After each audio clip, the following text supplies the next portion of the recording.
Federal Society, cuya idea, cuya organización de esta actividad pues la ha hecho posible. Así que particularmente a Gerardo Cruz, que ha sido el coordinador de esta actividad, mi agradecimiento.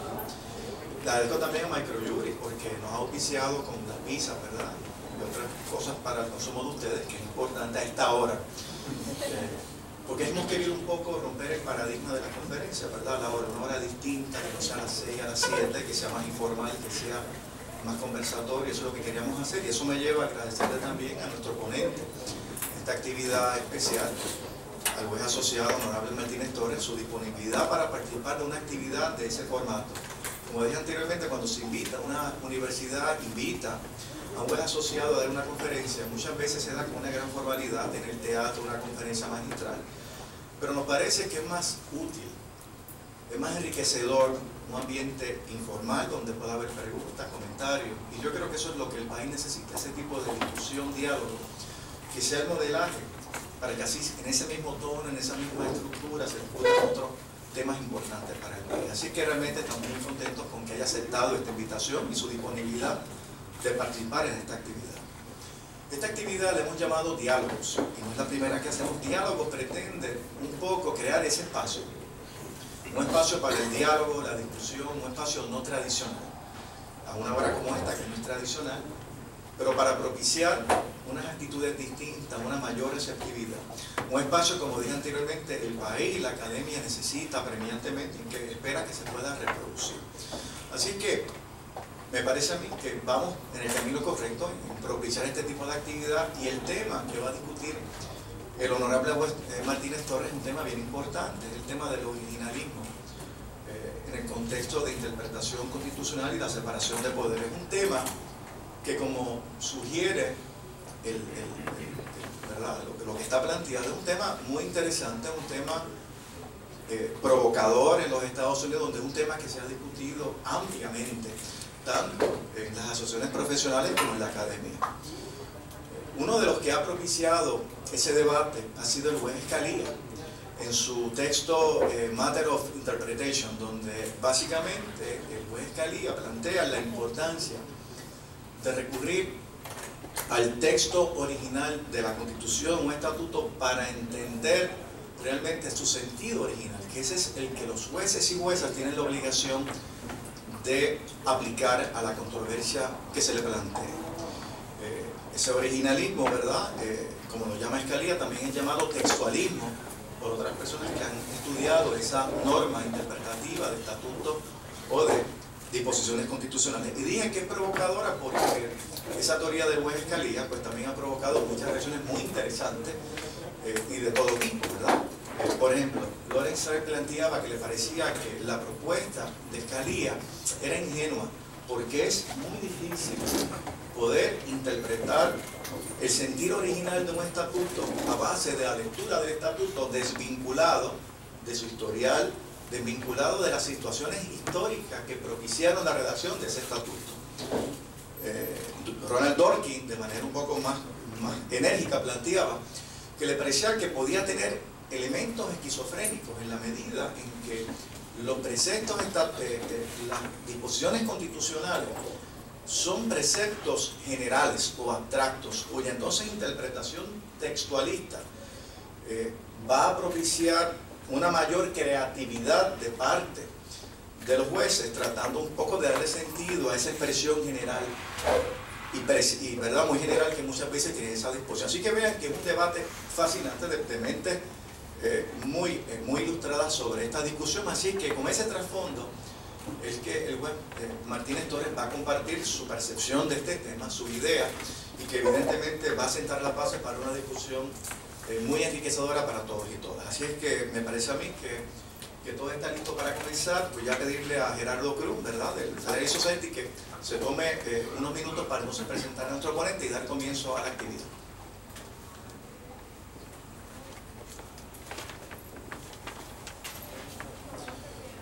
Buenos días a todos y a todas.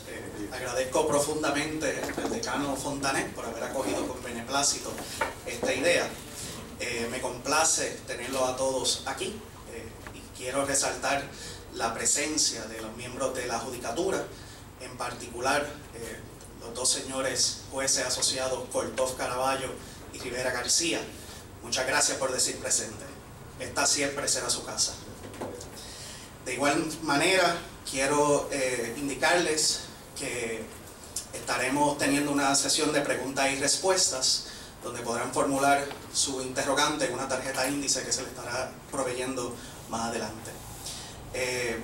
Señala el reputado profesor Cass Sunstein en su libro Radicals in Roads que los estadounidenses son más libres hoy día gracias a la Constitución. Sin embargo, resalta que la libertad es más vulnerable de lo que aparenta. Y es que el significado de la Constitución puede variar. Y las disputas se resuelven en el Tribunal Supremo. Y el Tribunal Supremo no siempre dice lo que dijo antes.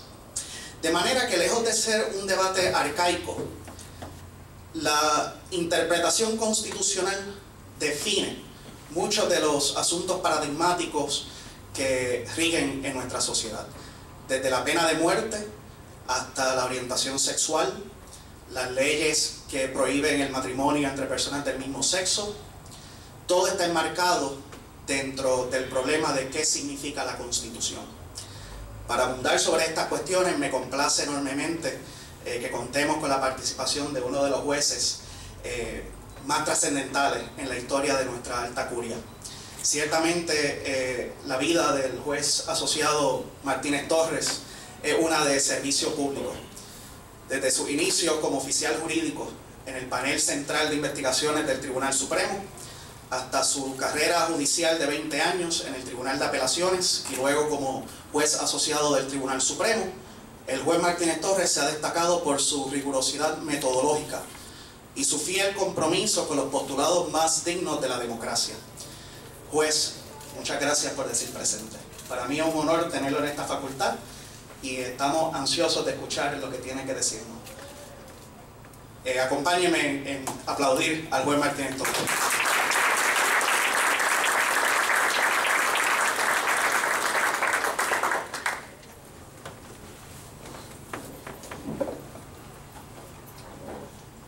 Buenas tardes ya a todas y a todos.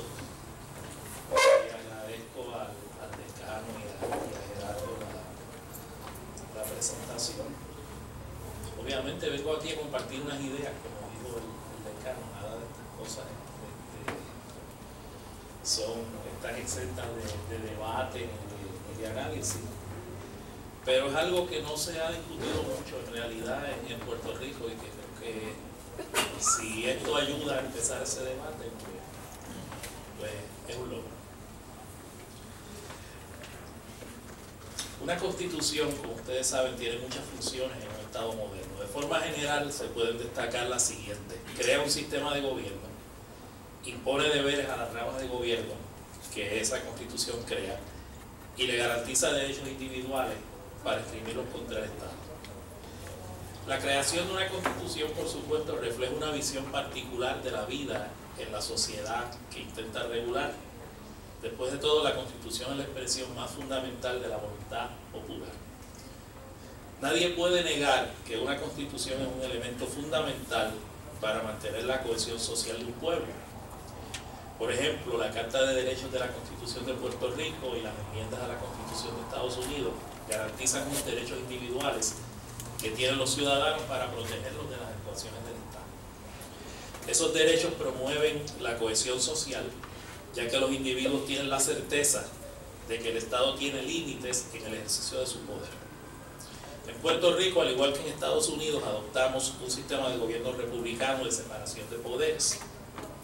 Los filósofos políticos de la época del liberalismo en los siglos XVII y XVIII, que engendraron la doctrina de separación de poderes, se enfocaron en maneras de evitar que los estados se convirtieran en vehículos para la tiranía.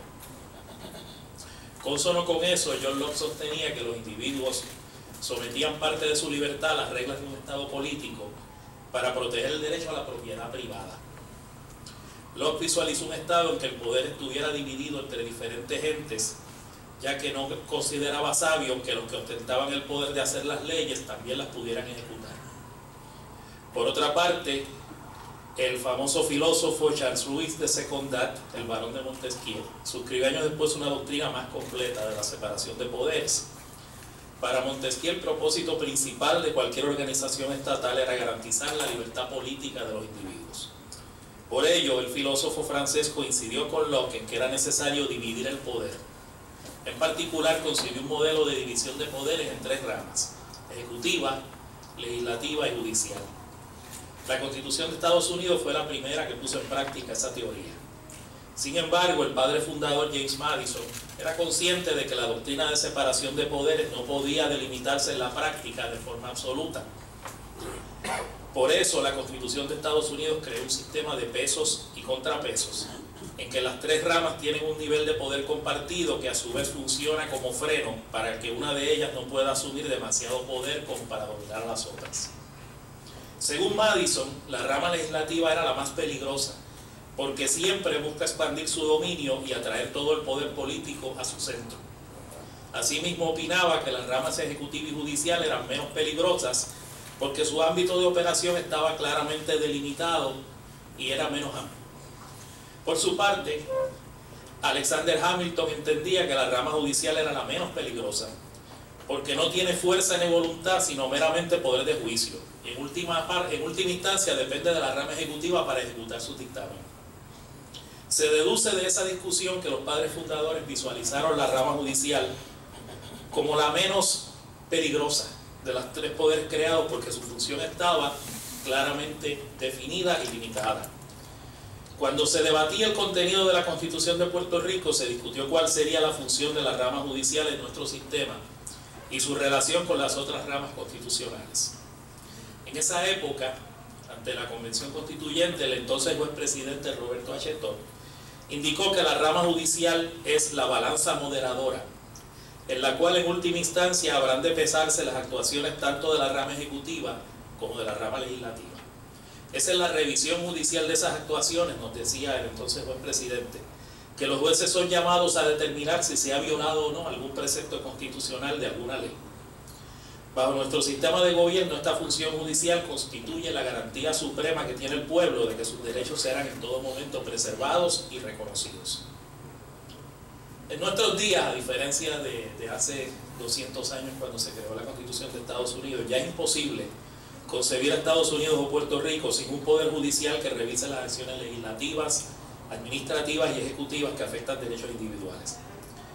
La facultad de la rama judicial de ser la última intérprete de las leyes y de la Constitución ya no está en duda. Sin embargo, esa facultad enorme no puede realizarse en el vacío y sin principios claros. Como dijo el entonces juez presidente, el anterior juez presidente del Tribunal Supremo, Federico Hernández Denton, la revisión judicial tiene que ejercerse con cautela, ya que conlleva un pronunciamiento por parte de un foro que usualmente no es electo mediante voto directo sobre la validez constitucional de una ley o las actuaciones de las ramas ejecutiva y legislativa, que son los poderes gubernamentales que el pueblo elige directamente.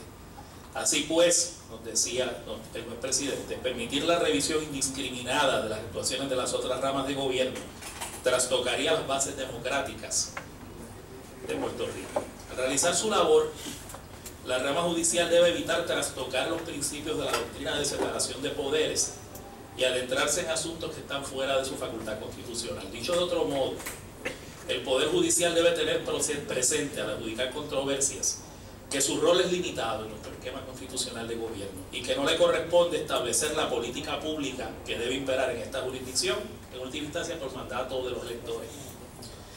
En nuestro sistema de gobierno existe una relación muy estrecha entre la interpretación judicial y la separación de poderes en materia constitucional. Al fin y al cabo, de lo que se trata es de evitar que funcionarios públicos que no van a elecciones tomen decisiones de política pública que le corresponde tomarlas a los legisladores que el pueblo elige. Sin embargo, a través de los años ha surgido una tendencia a transformar la Constitución en un documento en apoyo de una postura. En particular, se ha utilizado la facultad de la rama judicial de ser el intérprete máximo de la Constitución para extender indebidamente el significado del texto de ese documento con el propósito o de añadir derechos sin tener que aprobar una ley a esos efectos ni enmendar la Constitución. Después de todo, que el texto constitucional provee respuestas, siempre es necesario interpretar. esa tendencia ha desembocado en una discusión académica sobre cómo el Poder Judicial debe interpretar la Constitución.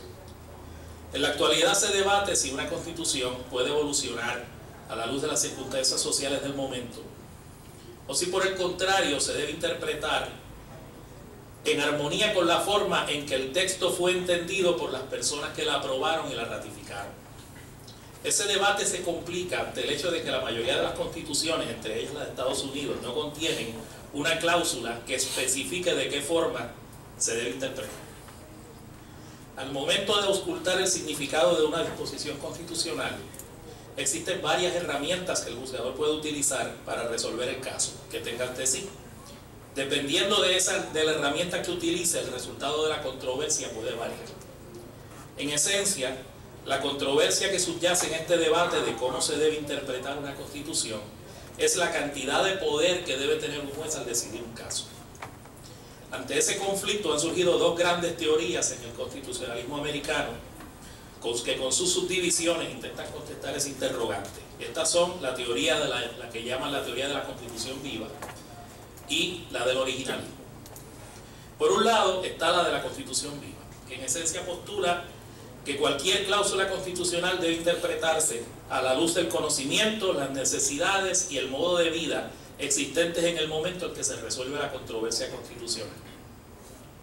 Hay algunos que sugieren que interpretar la Constitución con fidelidad requiere analizarla tomando en cuenta criterios morales y de teoría política. Otros expresan que ser fiel a la Constitución implica honrar los principios a los que aspira ese documento. Para el profesor Lawrence Strike, por ejemplo, la Constitución invita a la profesión jurídica a expandir sus libertades, que a su juicio son nuestra herencia histórica. Según ese autor, la Constitución también nos estimula a una búsqueda conjunta, involucrando al Poder Judicial y al pueblo para encontrar el contenido contemporáneo de los términos libertad y justicia. Para ese autor, es importante que la Constitución proteja derechos según surjan a través del tiempo. Por su parte, Paul Brest entiende que en la interpretación constitucional se deben utilizar solamente los valores que son fundamentales para la sociedad actual. A juicio de ese profesor, existen unos valores sociales que entran en juego al momento de interpretar una constitución y que cambian con el tiempo. De esa forma, enfatiza que los valores sociales que existían en Estados Unidos a finales del siglo XVIII son distintos a los actuales. Por último, el profesor Owen Fisk sostiene que más allá de lo que la Constitución hubiera significado al principio, los tribunales deben darle significado y aplicación concreta a los valores que le dan identidad y coherencia a la sociedad actual.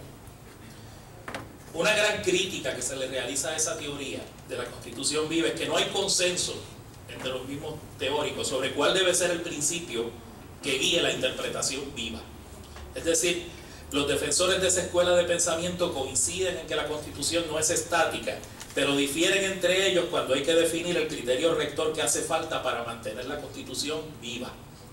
Por esa razón, algunos tachan esa metodología de inconsistente, ya que es imposible decir que son fieles a la intención original de la Constitución y a su vez que pueden ascribirle al texto constitucional cualquier significado que ellos encuentren razonable.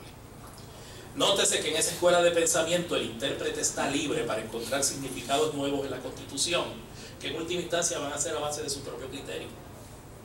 El profesor Strauss, exponente ferviente de esa teoría, contesta esa crítica, dice que no es correcto afirmar que se le concede discreción a los jueces para resolver como se les antoje. Para él, la mejor forma de entender esa teoría de interpretación constitucional es equipararla al método de adjudicación usado en los sistemas de common law. Sin embargo, el profesor Brown discrepa de Strauss porque la interpretación en el common law se ancla por definición en la costumbre mayoritaria, pero la interpretación de la Constitución viva se rige por principios de justicia que no coinciden necesariamente con lo que la mayoría entiende correcto. La antítesis de la doctrina de la Constitución viva es la metodología del originalismo. Esta teoría predica que cualquier cláusula constitucional debe interpretarse de forma tal que se otorgue a las palabras el significado que tenían en el momento en que se adoptó y ratificó la Constitución. La interpretación busca llegar a la aplicación constitucional que originalmente se esperaba. Lawrence Solon establece 4 ideas básicas para definir el originalismo. La primera es que el significado lingüístico del texto constitucional se fijó en el momento en que cada cláusula fue aprobada. La segunda sugiere que el entendido constitucional quedó fijado por el significado de las palabras y las frases, además de la gramática y la sintaxis que caracterizaba la práctica en ese entonces y la intención de los constituyentes. Por su parte, en la tercera idea se indica que el significado original de la Constitución tiene fuerza legal. Para esa teoría el texto es ley y no una mera idea o símbolo. En la última idea se expresa que la interpretación constitucional incluye dos actividades. Una que busca el significado lingüístico del texto y otra que determina su efecto jurídico. En general, la metodología del originalismo se divide en dos vertientes. Por un lado se encuentran quienes sostienen que lo importante es auscultar la intención que tuvieron los padres fundadores al momento de ratificar la Constitución, lo que se llama intención original. Y otros que postulan que lo que importa es el significado que tenía el texto de las palabras cuando se aprobó la Constitución, la teoría del significado original. El proponente más importante de la segunda, de la teoría del significado original, como decía el decano, es el juez asociado del Tribunal Supremo de Estados Unidos, Antonin Scalia, quien rechaza firmemente cualquier intento de utilizar la intención como herramienta de interpretación constitucional. En palabras de ese juez asociado, y lo cito, los hombres pueden intentar lo que quieran, pero solo nos obligan las leyes que ellos aprueban. Para los creyentes de esa teoría, la aprobación de una ley o de una constitución es un acto público por naturaleza. Por ende, al interpretar el significado de una constitución, no se pueden tomar en consideración las intenciones. Conforme a la teoría del significado original, al enfrentarse una controversia sobre el significado de cierta palabra o frase en el texto de la Constitución, lo correcto es auscultar cómo la interpretaría una persona informada y razonable al momento en que la Constitución se aprobó.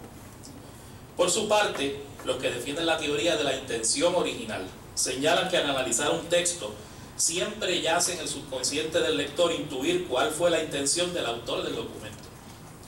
Dicho de otro modo, postulan que es imposible analizar el significado de un texto constitucional sin auscultar la intención de los fundadores al ratificar la Constitución.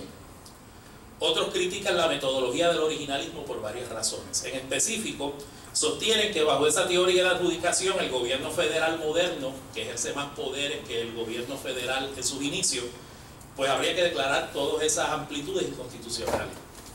También se indica que con esa metodología se le atribuye un poder todopoderoso y único, como con cierta arrogancia a los fundadores de la Constitución, y que eso es lo único que importa. Asimismo, hay quien expresa que la metodología del originalismo hace más difícil guardar fidelidad a la Constitución. A mí personalmente esas críticas no me convencen. El entendido constitucional es precisamente la limitación del poder de cada rama de gobierno frente a las otras. Esa es la base del principio de separación de poderes. Lo que no es fiel a la Constitución es que una rama, en particular la judicial, se inserte en consideraciones de política pública que rebasan su facultad de revisar la concordancia de la legislación aprobada con las cláusulas de la Constitución. Como señalan los defensores de la teoría del originalismo, su mayor virtud es que evita que los jueces hagan una lectura de la Constitución basada en sus nociones personales de la moral. De hecho, algunos autores importantes sostienen que por eso el originalismo es la única teoría de interpretación que es compatible con la democracia. Para llegar a ese resultado expresan que, a diferencia de lo que ocurre según la teoría de la Constitución viva, la teoría del originalismo tiene un criterio rector que guía la interpretación. ¿Cuál es el significado o la intención original de la cláusula bajo análisis en el momento en que se aprobó la Constitución? De igual manera, se ha sentenciado que la teoría del originalismo evita que 9 personas en el Tribunal Supremo, en vez del pueblo, cambien la Constitución. Como es conocido, nuestras constituciones regulan de forma expresa y rigurosa la forma en que se pueden inventar. También se ha expresado que la sociedad no necesita garantías constitucionales para asegurarse de que las leyes reflejen los valores de actualidad, porque para eso son las elecciones. Por el contrario, las garantías que brinda una constitución sirven para prevenir que una legislación cambie valores o preceptos que se consideraron tan fundamentales cuando se aprobó la Constitución que se colocaron fuera del alcance de la mayoría. Por eso, Scalia opina que la teoría de la Constitución viva entrega el significado de la Carta de Derechos al mismo grupo del cual se quiere proteger, a la mayoría. Para Scalia y Gardner, la norma que establece que el Poder Judicial es el encargado de ser el intérprete final de la Constitución estriba precisamente en el entendido de que ese documento, aunque supremo, sigue siendo una ley y que como tal requiere la interpretación de personas entrenadas en derecho. Esa contención puede entenderse mejor si comparamos nuestro ordenamiento jurídico con el de Inglaterra, donde el alcance de su constitución no escrita lo determina el poder legislativo y no el judicial. Como juez asociado del Tribunal Supremo de Puerto Rico, a diario me toco con casos en los que se cuestiona la constitucionalidad de alguna ley, reglamento o una actuación administrativa, ejecutiva o legislativa. Al analizar esos casos tengo presente que mis facultades constitucionales me impiden usurpar el rol de la Asamblea Legislativa de sentar la política pública que debe regir en esta jurisdicción. Un juez que desempeñe su cargo correctamente tendrá en ocasiones que sostener la constitucionalidad de una ley a la que le votaría en contra si fuera legislador. Es decir, existen ocasiones en que para un juez la política pública que se recoge en una ley es mala, no le agrada o no se ajusta al fin para el cual se legisló, y aún así tiene que sostener su validez. También puede ocurrir que el juez esté en desacuerdo moral con la legislación en controversia. Sin embargo, como indicó el juez asociado del Tribunal Supremo de Estados Unidos, Oliver Wendell Holmes, hace mucho tiempo, debe permitirse también una latitud considerable para las condiciones peculiares que son posibles y que el tribunal puede que acaso conozca, aunque imperfectamente. De lo contrario, una constitución, en vez de encarnar solamente unas reglas de derechos fundamentales según se entienden generalmente, se convertiría en partidaria de un conjunto particular de opiniones éticas o económicas que en modo alguno se comparten siempre por todos. Al interpretar una constitución siempre hay espacio para más de una interpretación, porque existen ambigüedades y generalidades que dan pie a desacuerdos razonables sobre su significado o alcance, aún yendo a la teoría del significado original. Pero aún con los desacuerdos, no es deseable que cada juez interprete las cláusulas de la Constitución a su manera, como si estuviera interpretando una obra literaria. Después de todo, no es lo mismo interpretar una obra de teatro que una Constitución. Al interpretar una Constitución, se trabaja con palabras, en cuyo significado ordinario confiaron las personas que la ratificaron. Dicho de otro modo, al aprobar una Constitución, los votantes confiaron en que las palabras usadas se entenderían en su significado usual y ordinario, tal y como ellos las comprendían. Lo contrario nos llevaría a un escenario donde el pueblo podría entender que fue engañado al creer que el texto de una cláusula constitucional significaba algo distinto a lo que los tribunales interpretarían posteriormente. No creo que tengo que abundar sobre el efecto nocivo que esto tendría sobre la confianza del pueblo en sus instituciones de gobierno. Además, la teoría de la Constitución viva, a diferencia del originalismo, es una avenida de dos vías que, según le puede dar derecho a las personas, en teoría también se las puede quitar.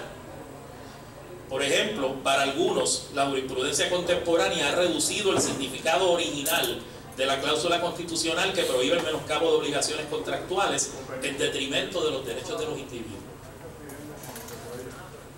Además de lo anterior, es muy peligroso tener una judicatura que interprete conceptos amplios sin esbozar criterios objetivos que tengan sus raíces en un contexto histórico. Si eso ocurriera, se daría el traste con la doctrina de separación de poderes. Y es que un juez no puede usar la interpretación constitucional como herramienta para imponer su ideología personal a las partes en un caso. Es decir, la Constitución no es un instrumento para alcanzar los objetivos de una facción o un grupo de presión pública. Por el contrario, una Constitución se redacta en términos generales, sin mucha especificidad, precisamente para dejar un espacio amplio a los representantes que el pueblo eligió para que legislen de acuerdo a lo que consideran que son las necesidades y preferencias de su época. Recordemos que es mucho más factible enmendar una ley ordinaria que una Constitución. Por eso Scalia y Gardner sostienen que sería más práctico referirse a la metodología de la Constitución viva como la teoría de la democracia muerta. Esta impide que el pueblo cambie su voluntad legislada sobre el asunto una vez este fue constitucionalizado. Se ha expresado que la Asamblea Constituyente autorizó al aprobar el artículo 2, sección 19 de la Constitución de Puerto Rico, que el Poder Judicial interprete la Constitución a la luz de las creencias cambiantes del pueblo y las circunstancias de la actualidad. Es decir, se ha indicado que esa cláusula constitucional significa que en Puerto Rico debe imperar la teoría de la Constitución viva como método de interpretación constitucional. Acceder a esa tesis le daría al Tribunal Supremo demasiado poder. Un poder omnímodo para constitucionalizar a su antojo toda faceta del quehacer diario de nuestro pueblo, en negación de la flexibilidad que hace que una constitución sea duradera sin perder su relevancia. La idea central que surge del artículo 2, sección 19 de la Constitución de Puerto Rico es que nuestros constituyentes reconocieron las facultades extensas pertenecientes al pueblo en una democracia y ejercidas a través de la Asamblea Legislativa para crear nuevos derechos mediante legislación, según se entienda que son en protección de la vida, la salud y el bienestar del pueblo. Así pues, en cada controversia constitucional, las palabras de nuestra ley suprema se deben interpretar con profundidad y amplitud, tal como señaló el delegado Jaime Benítez al presentar a la Convención Constituyente el informe de la Comisión de la Carta de Derechos. Lo que esa interpretación del delegado encierra es un principio básico de hermenéutica. Todo texto requiere interpretación. Algunas veces el texto es claro y no necesita mayor elucubración. En cambio, muchas leyes requieren auscultar cuál fue el esquema general que el legislador concibió, de manera que la interpretación de la ley sea consona con sus propósitos. La Constitución no es una excepción a esa regla. Sin embargo, no debe confundirse el originalismo con el literalismo.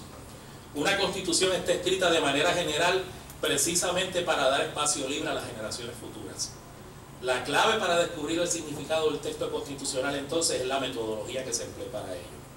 Por eso, en cuanto al debate que les mencioné que existe entre la intención original y el significado original, mi posición es que para entender el significado de una cláusula en ocasiones es necesario prestar atención a la intención de los fundadores. Claro está, como decía el decano, hay constituciones que están hechas tan general y con un récord de la época tan escaso que es bien difícil ocultar cuál es esa intención original o cuál es ese significado original. Ahí es donde está el problema. Eso es más fácil quizá cuando se interpreta la Constitución de Puerto Rico, porque a diferencia de la Constitución Federal, contamos con un diario fiel y exacto de todas las discusiones de la Convención Constituyente y tenemos acceso a los estudios y ponencias que los fundadores consultaron. Debo aclarar, sin embargo, que esa interpretación amplia de la que hablaba el delegado Jaime Benítez no se puede interpretar como carta blanca para que el Tribunal Supremo redefina por completo un concepto y añada un derecho o una limitación a un derecho que no existe en la Constitución. Es decir, hay que darle una interpretación amplia a las palabras de la Constitución, pero sin llegar al extremo de concluir cosas que no se contemplaron al aprobarse el documento. Después de todo, los buenos deseos y la frustración que todos sentimos cuando nuestra concepción de justicia no se logra de inmediato, podría llevarnos a abusar de nuestro poder como jueces. Recordemos también que cada vez que constitucionalizamos un tema, lo excluimos de la facultad del pueblo para atenderlo según lo crea conveniente. En otras palabras, congelamos la discusión acerca de cómo solucionar un problema y excluimos todas las demás alternativas. Precisamente para evitar esa corrupción del ejercicio de la autoridad, los fundadores de la Constitución diseñaron un gobierno de ramas divididas que sirven de contrapeso entre sí. Esa difusión evita los males de la concentración del poder. Consono con ese esquema constitucional, la metodología del originalismo evita que el Poder Judicial arrebate indebidamente las decisiones de política pública que corresponden a ustedes por conducto de sus funcionarios electos. Muchas gracias.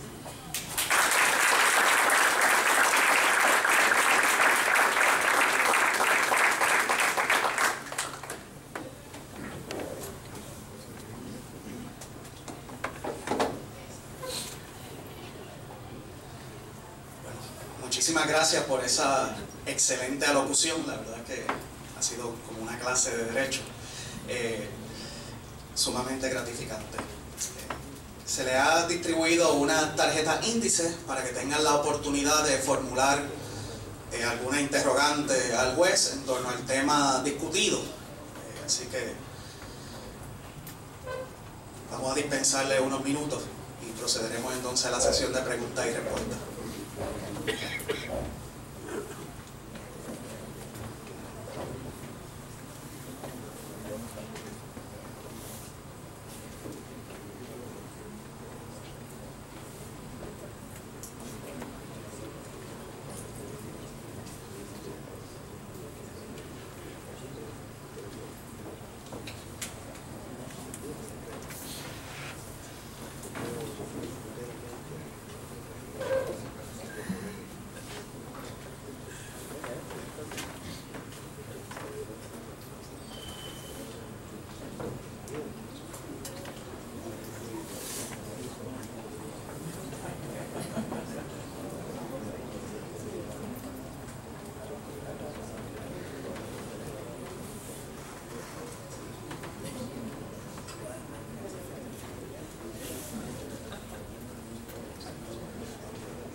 Comenzamos con la sesión de preguntas y respuestas.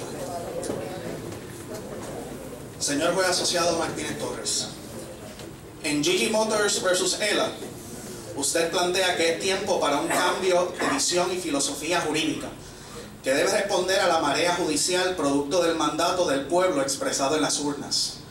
¿Cómo armoniza esta expresión con una doctrina estricta de separación de poderes? Déjame clarificar la cita porque eso no fue lo que yo dije. Yo dije que hay un cambio de visión y filosofía jurídica producto de unos nombramientos que responden al mandato del pueblo expresado en la urnas. Y a eso fue lo que llamé la marea judicial. O sea, yo creo, para poner un ejemplo, que nadie esperaría que un gobernador que no piense como yo me nombre el Supremo. Y viceversa. Nadie esperaría que uno que piensa como yo nombre a alguien que no piensa como él. ¿Qué quiere decir eso? Que el tribunal es una rama del gobierno y el gobierno es de ustedes, el pueblo. La única diferencia en esta rama es que esta rama ustedes no la escogen directamente. La escogen las personas que ustedes escogieron para ocupar las posiciones en las otras ramas. Y esas personas tienen la facultad de considerar muchísimos factores a la hora de nombrar. Y eso va a tener un efecto sin duda sobre las decisiones, la filosofía jurídica y la dirección que toma un tribunal. Y en ese sentido sería imposible pedirle al tribunal actual que piense igual al de hace 80 años, igual que será imposible al que esté en 80 años que piense igual que el actual, en muchas cosas. ¿Por qué? Porque la mayoría de las cosas, como yo les decía, no están constitucionalizadas, no están, y aún las constitucionales no están totalmente analizadas, no hay muchas cosas escritas en piedra. Y en ese sentido, esa filosofía, no solo de interpretación, porque esto es una parte de la filosofía de un juez, la filosofía general sobre cómo el juez aborda el derecho, va a afectar, va a incidir, yo creo que va a decidir los fundamentos y el resultado de la adjudicación que haga, tanto en casos constitucionales como en los que no lo son. Y claro, ¿cuál es la limitación que debe haber a eso? Esa autolimitación de la que yo hablaba, que por más que a uno le guste o no le guste algo, cuando hay una ley bien clarita que dice esto es blanco, yo no puedo decir yo lo veo gris o yo lo veo negro. Lo que pasa es que, como les decía, todas las leyes usualmente requieren interpretación. Es bien difícil encontrar un estatuto, son los menos, o una cláusula constitucional menos todavía, donde todo el mundo diga, mira, eso lo único que quiere decir es esto y eso lo entiende todo el mundo igual. Y ahí es donde van a venir las diferencias y ahí es donde es importante cuál es la filosofía. O sea, si ustedes miran, por ejemplo, el Tribunal Supremo de Estados Unidos, ahora mismo hay un debate enorme sobre todas esas decisiones que sabemos que por cuestiones de filosofía judicial salen 5-4 a favor de un lado, de cómo cambiarían con una sustitución de un juez de los que ahora votan con la mayoría por otro juez que vote con lo que ahora es la minoría en muchas posiciones. Y nadie pensaría que Obama nombraría una Scalia. Correcto, de Scalia lo dice. Y nadie pensaría que Bush Nombraría una Sotomayor o a Kagan o a Ginsburg. O sea, ese es el sistema. O sea, el tribunal no es un club aparte de juristas que se sientan allí como si fuera la Cámara de los Lores, que no le respondan a nadie, pero que tampoco los pone nadie, sino una especie de derecho divino, como se dice en las monarquías, ¿no? O sea, la independencia judicial está garantizada con el nombramiento sin presiones, en el caso del Tribunal Supremo, sin términos, etc. Pero el nombramiento va a depender de las preferencias de la sociedad en un momento dado, según las interpretan los funcionarios electos, entiéndase el Ejecutivo y el Senado en el caso de los jueces. Y eso, yo creo que lejos de ser criticable, me parece a mí que es una alternativa superior a la que, por ejemplo, hay más de la mitad de los estados de la Unión, donde los jueces van a elecciones, se identifican con partidos políticos y a la larga se convierten en políticos electos sin ninguna... Lo único que uno les puede decir es que por lo menos son sinceros y lo dicen, pero yo lo que van allí a elecciones y tienen que decir yo soy republicano, yo soy demócrata y entonces entran en unas cosas como de que me tengo que ir a defender una decisión porque esa me puede costar la elección, o no me atrevo a tomarla, que es peor todavía, porque me puede costar la reelección. O hago promesas para ser electo, de que voy a resolver casos de cierta forma, como por ejemplo que voy a meter gente a la pena de muerte o que no lo voy a hacer. Y entonces yo me pregunto si eso de verdad garantiza una independencia judicial versus el sistema nuestro. Que el sistema nuestro no es perfecto, seguro que no lo es. Ha habido muchas críticas, por ejemplo, al hecho de que los jueces tengan que ir a renominación, donde se da ese problema de que a muchos o los renominan o los cuelgan por decisiones que han tomado en el ejercicio de su libertad como jueces. ¿Cuál es la alternativa a eso? Se han propuesto muchas. Y hasta ahora hemos rechazado, por ejemplo, la alternativa del sistema federal del nombramiento sin término para los jueces, excepto los del Supremo. ¿Por qué? Porque ha habido un temor de que el pool de personas no sea tan bueno y de que estemos perpetuando en la judicatura a un incompetente. Ese ha sido el entendido. Yo creo que podemos seguir buscando afinar el concepto, pero lo que no debe estar en duda, creo yo, es que la filosofía de los jueces va a definir muchas veces cómo abordan y resuelven, y que esa filosofía va a depender mucho del nombramiento. Va a depender de quién es. El nombramiento necesariamente va a depender de esa filosofía. Nadie, o sea, el mundo real, nadie nombra a nadie porque tenga un nombre o una cara bonita o reconocida.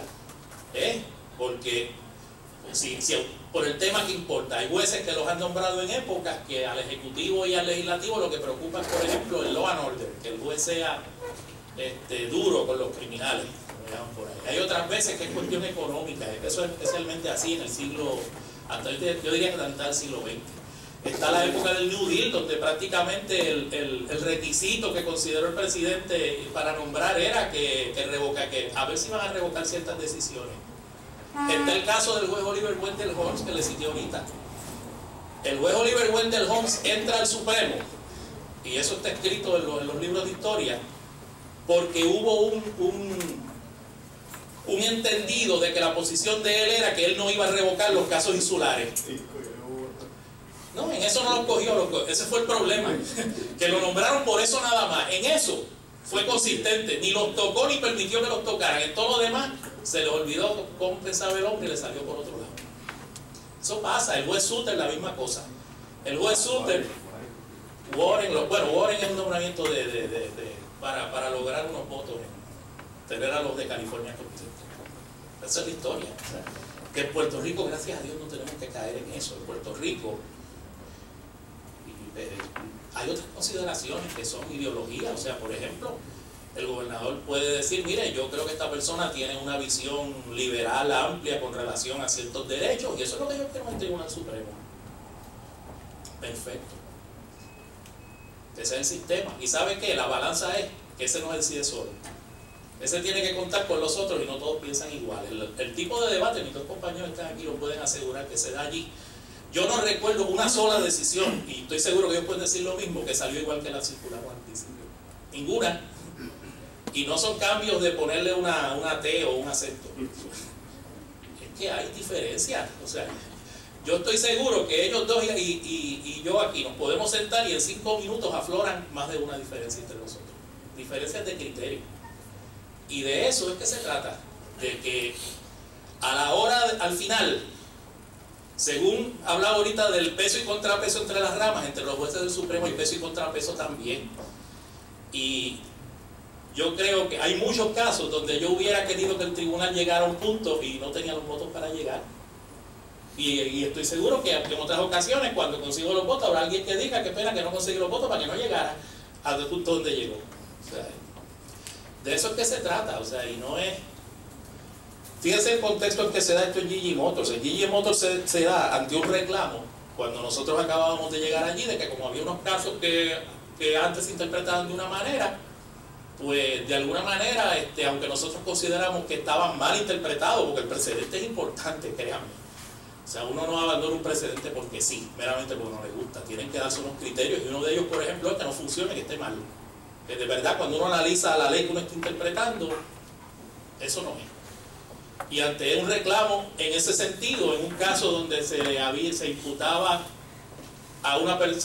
un pago de un tax a una persona que no lo tenía que pagar y entonces se pretendía que fuera por un proceso al cual él no tenía standing porque no era contribuyente, lo dejaban en la calle.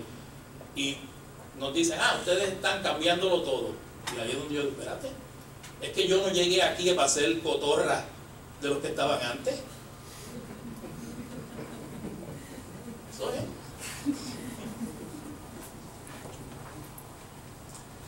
A tenor con la garantía de la dignidad humana consagrada en nuestra Carta de Derechos, ¿cómo interpretaría usted el matrimonio entre personas del mismo sexo a la luz de los postulados del originalismo?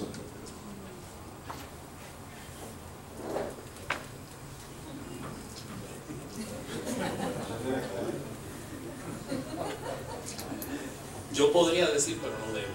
Y no debo porque sé que eso es una controversia que va a llegar al tribunal. Yo creo que cada uno de ustedes puede hacer el ejercicio, si van, pero tienen que hacer el estudio, ¿no? Yendo a la Constitución, yendo al historial, yendo a los precedentes.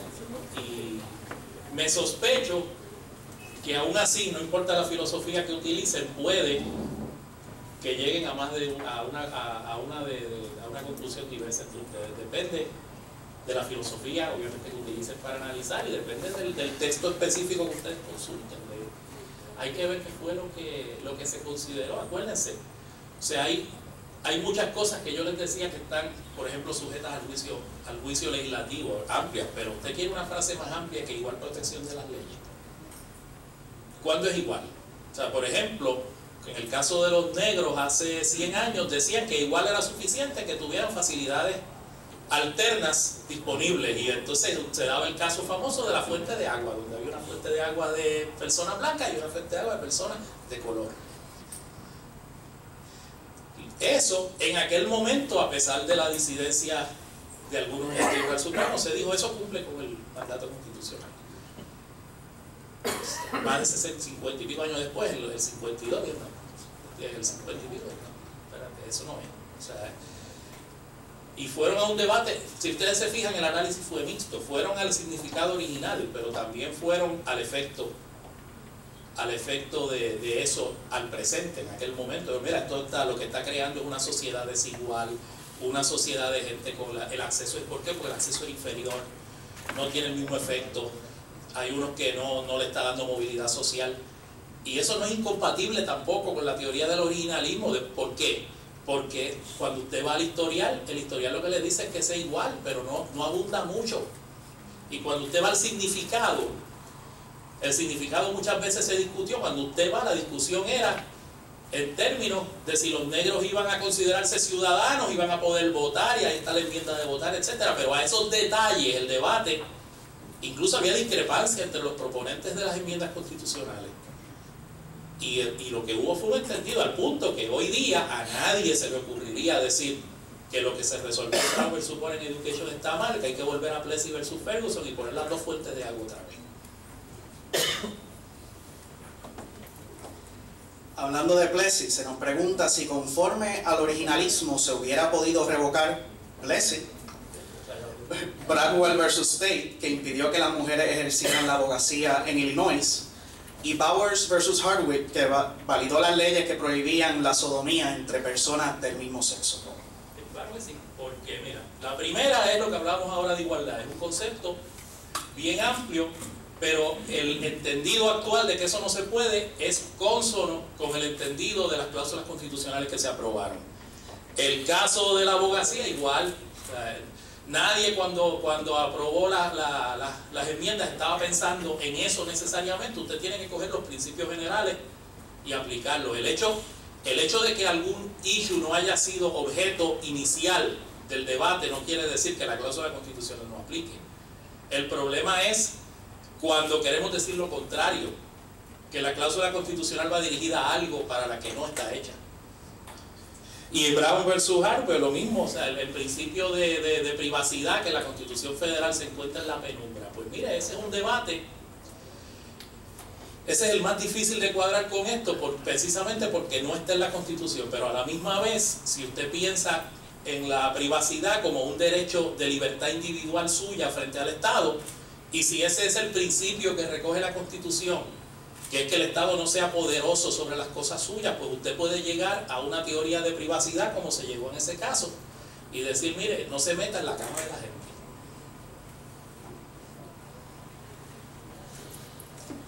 ¿Hasta dónde una legislatura puede revocar una interpretación judicial que pudiera parecer poco simpática? De eso hay varios casos. O sea, básicamente, por ejemplo, depende de qué es la interpretación constitucional. Si es, por ejemplo, si es una interpretación judicial de la Constitución, pues lo siento, porque el intérprete máximo de la Constitución es el Tribunal Supremo. Si es que hay una ley que se interpretó que dice una cosa, la legislatura mañana puede cambiarla y decir, tú sabes qué, yo quiero que ahora la ley cubra aquello que ustedes dijeron que no cubre, o no quiero que la ley cubra aquello que ustedes dijeron que cubre. De eso es lo que hablaba cuando yo decía de la facultad que tiene la legislatura. Por eso es que es la rama más peligrosa. Pero lo que pasa es que la controlan ustedes. El día que los legisladores se manden y hagan algo que ustedes no estén de acuerdo, ustedes tienen el voto para sacarlos de ahí. El día que yo me mande y haga algo con lo que ustedes no están de acuerdo, ustedes no tienen nada. Ese es el problema. ¿Cómo afecta o toma en cuenta usted, en su posición de originalismo, el hecho de que haya habido pocas consultas al pueblo para enmendar la Constitución y en efecto la negativa hacia sí? Consulta porque el proceso de por sí de enmendar la Constitución se hizo difícil para eso, porque se le dio mucho valor a la estabilidad del documento. Y en la medida que la Constitución lo que recoge son entendidos fundamentales, hubo un temor de que se estuvieran incluyendo en la Constitución modas, o sea, preocupaciones de una época que no trascienden. Y obviamente, en última instancia, eso lo decide el pueblo. El pueblo es el que va a decidir qué es lo que considera fundamental. Si mañana el pueblo considera fundamental, por ejemplo, una sección similar a la sección 20 de la Constitución que el Congreso no autorizó, pues lo puede hacer mediante enmienda y bajo el estado actual de derecho me parece a mí que eso no sería sujeto a decir que si es contrario al Congreso o lo que sea, porque no tiene libertad de enmendar su Constitución. Hay una pregunta allí, a ver.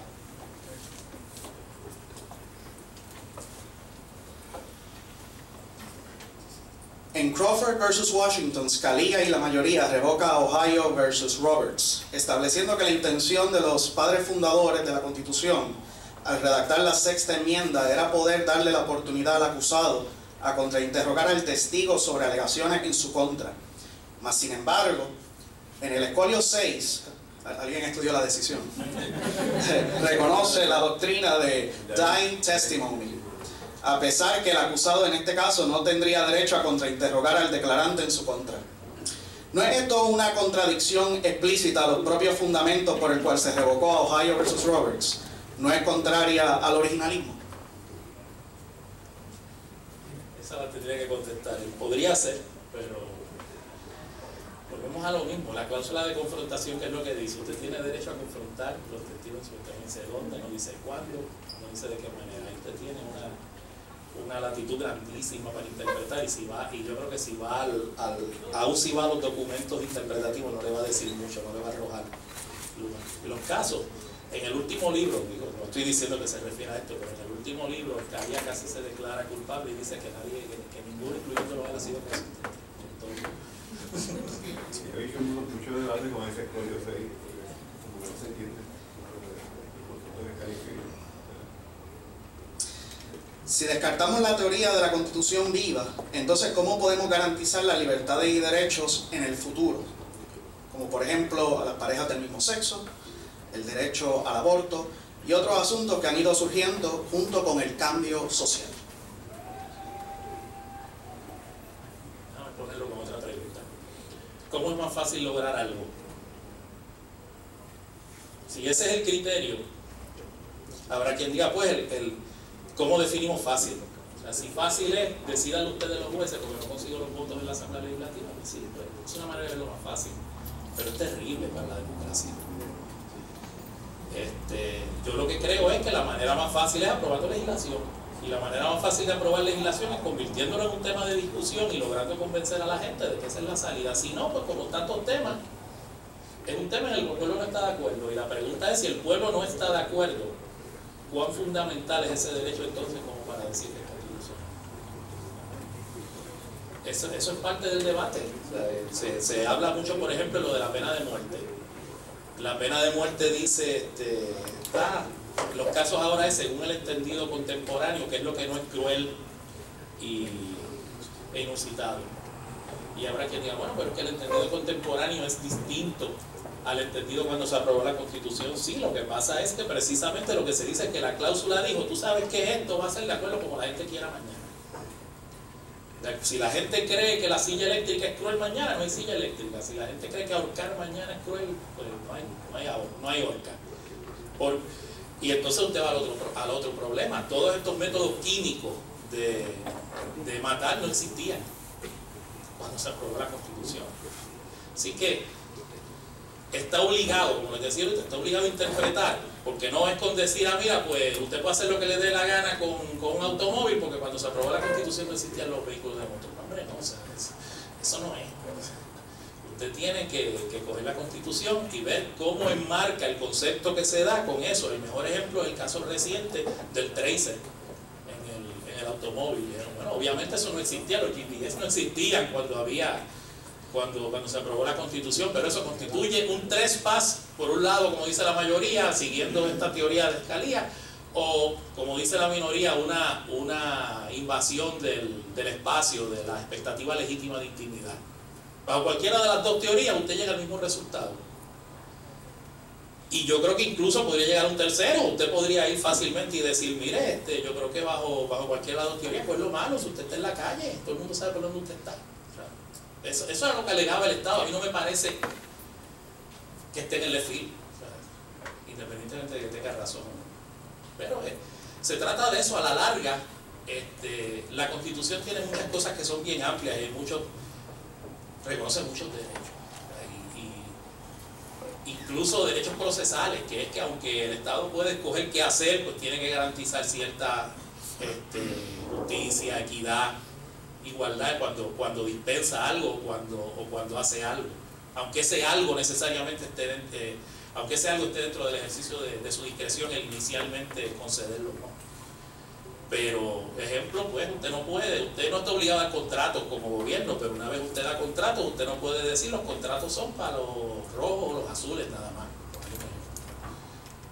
Una vez usted decide que usted tiene que contratar, tiene que haber unas bases equitativas. Y en eso la Constitución es bien amplia en proteger al individuo frente al Estado. Pero cuando se trata de cómo se reglamentan ciertas instituciones, las instituciones las deja en las manos de ustedes. Ahora, ustedes saben que hay casos pendientes de esto en el sistema federal. Puede ser que el Tribunal Supremo diga, cierto, las instituciones las dejamos en manos del gobierno, pero hay un entendido de que cuando se establecen esas instituciones no se puede tratar a la gente, darle un trato desigual por ciertas condiciones, y si determinan que el hecho de su preferencia sexual es una de ellas, bajo el entendido del equal protection, por ejemplo, pues ya, o sea, independientemente de qué teoría usted utilice, lo hace. El problema es cómo usted llega, bajo cualquiera de estas filosofías, a definir que esa conducta está amparada en la Constitución, que eso es un derecho amparado por la Constitución. Y ahí es donde puede que la filosofía que uno use lo lleve a concluir lo contrario. De hecho, o sea, el mejor ejemplo es Scalia en todos esos temas que decía la pregunta. Él te va a decir, pues, no a la primera y no a la segunda. Muchas gracias por su tiempo. Invitamos al profesor Carlos Ramos, que por favor ofrezca un mensaje de clausura.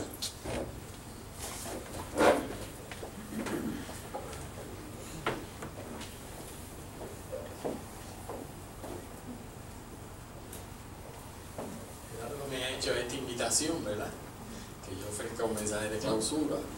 Y entonces, pues en el mensaje de clausura no debo reaccionar a lo que dice el juez, porque entonces sería profundamente antidemocrático. Entonces, la tesis central del juez justamente tiene que ver con el originalismo y sus fundamentos filosóficos en la democracia. Lo primero que tengo que decir es agradecerle al juez que haya venido y haya compartido sus ideas provocadoras para los que queremos ver la situación distinta, ¿verdad? Una metodología distinta que más que buscar la fidelidad a la democracia tenga como norte hacer justicia. Muchas veces pues hay que ser antidemocrático para hacer justicia, y eso es un dilema muy grande que tienen muchas veces las personas que postulan los fundamentos democráticos, como ha hecho el juez aquí, con tanta elegancia, inteligencia, y que nos pone a todos a pensar. Siempre he dicho, y lo saben algunos de los jueces que están aquí, que nosotros somos mejor facultad cada vez que ellos nos visitan, y que no decir cuando se integran a nuestro claustro. Así que, señor juez, muchas gracias. Me llevo muchos pensamientos tratando de entender cuál de las dos filosofías del originalismo finalmente usted postura, las dos legítimas, es decir, la de la intención original o la del significado original. Tengo la impresión de que a veces usted, en el contexto de la Constitución de Puerto Rico, tiene que postular la intención original, porque como usted bien dijo, tenemos unos debates constituyentes mientras que allá en Estados Unidos no. Pero a mí ese pensamiento de por sí me fascina, me llama la atención, porque no estoy muy seguro de, cuando trato de entender el originalismo, si podemos efectivamente ser tan diáfanos, movernos de la Constitución de Estados Unidos a la de Puerto Rico, porque mientras la de allá y el Tribunal Supremo de Estados Unidos sí establece política pública en el sentido amplio de la palabra, de policy, la nuestra, igual que de cualquier otro estado, no necesariamente es así. Así que quizás hay que hacer algunas modificaciones en ese sentido. Sean cuales sean las modificaciones, yo me siento bien agradecido porque me ha puesto a pensar, que es lo que busca este diálogo, y sobre todo un conversatorio de un tema que no lo estamos discutiendo en las facultades de Derecho. No tenemos un curso de interpretación constitucional. Aspiro al día, bien honorable juez, algunos de sus compañeros puedan estar aquí ofreciéndonos un seminario en esa dirección. Y como tengo mis preocupaciones, que hoy al escucharlo algunas se alivian y otras se intensifican, me voy con una esperanza. Y la mía en particular es que efectivamente con el tiempo en el Tribunal Supremo de Estados Unidos los jueces han cambiado radicalmente de filosofía judicial. Algunos de ellos. Souter fue uno de ellos. Douglas lo nombra republicano del Security Exchange Commission, y terminó tan liberal que ni los liberales lo querían. No, lo digo en broma. Bien agradecido, nos ha puesto a pensar. Se lo agradezco muchas veces.